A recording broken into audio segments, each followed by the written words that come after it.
What we also have, and you can see it just below the sales tab, is costs. So when you're running a business, there are really two sides to it.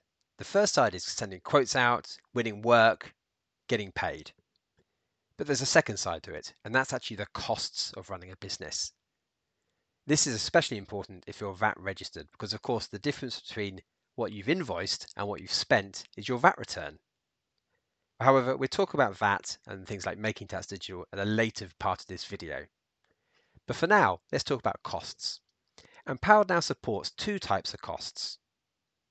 Let's hop into the Cost tab. Over on the mobile, if you press the navigation, you can see costs there as well. And there are two types of costs which are really important to your business. The first one is supplier invoices, and the second one is expenses.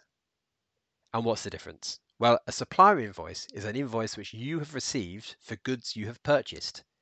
So for example, if you're visiting Jewson's or Graham the Plumber's Merchants or any other supplier, that's the piece of paper or the email they will give you detailing what you've spent with them.